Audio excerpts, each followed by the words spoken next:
Kwintokozo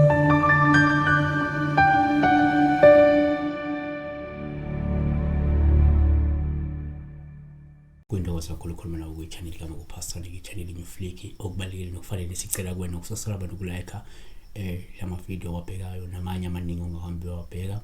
You can also be a member. Ikhona ilink ongayisebenzisa to become a member. Siyabonga abantu abangamamember le-channel. Lokho kuyasithokozisa ukusinikeza nethemba, kuyasikhuthaza, kuyabotha abantu mhlawumbe bayibona lento esiyenzayo ukuthi iwusizo. uNkulunkulu akanandisele nibusise kakhulu, ningasweli. Inamba isenso kuphela ku9 ekuseni ya 5 ntambama kakhulu ayisetshenziswa abantu abangabalandeli bale channel. People who are not, please don't use the number. Sibheka la udaba olika Restoration of Rainbows Kindergarten. At Restoration of Rainbows Kindergarten. Yeah, kindergarten or kindergarten. Cabanga uma uphupha la udubulekile inhlavu ingene enyameni bese omunye welunga lomndeni akukhiphe leyo nhlavu ephusheni. She has been shot, or I assume it is a female. Okay, let's say the person has been shot, and then now someone from the family is extracting that bullet from the wound.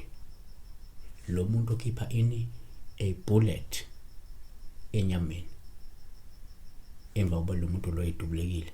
Nake singakusho uma uphupha udubulekile kupha oluhluma uyikhipha lenhlavu noma ikhishwa omunye umuntu ngoba lusho ukuphuma kobuthi ngaphakathi nokulapheka ngemuva kokugadlwa ngemithi.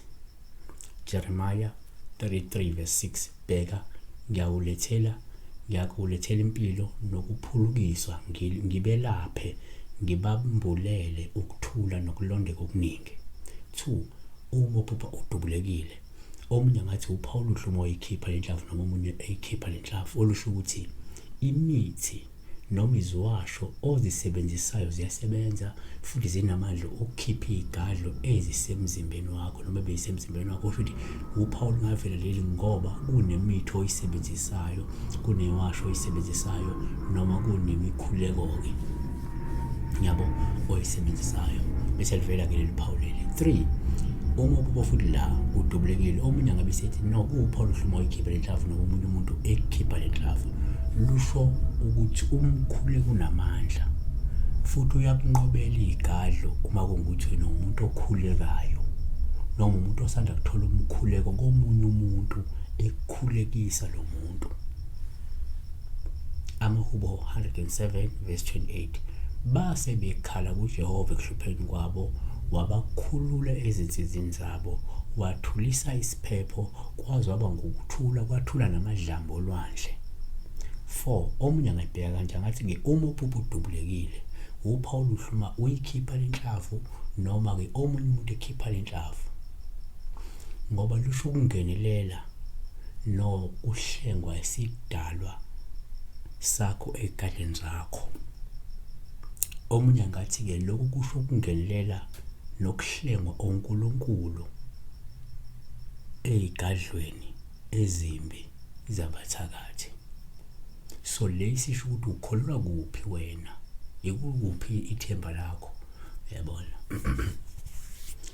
Kodwa kuhle kakhulu kungenzeka futhi lo muntu ubone kungomunye umuntu ekukhipha lenhlavu odubuleke ngayo ngoba kuwumuntu orecommende umelaphi ongaya kuye noma kuwumuntu orecommende ukuthi awuye uyothola isiwasho esithile noma ke uyothola umkhuleko uthile ngenxa yokuthi lo muntu ube naso isandla kokurecommend noma ukwenza izincomo zokuthi ngiyakumupha umuntu ukuze uthole usizo. Usengavela lo muntu esekuyena okhipha lenhlavu ngoba lo muntu uwusizo lokuthi ugcine ulapheka ngoba ukwazi ukuthi recommend noma encomo ukuthi awuye kubani noma wenze ukuthi uzulapheke awenze ukuthi uzosizakala. Yabona singakhona sibona la uphupha udubulekile bese le nhlavu yaphuma noma ukhipha umkhishwa womuntu.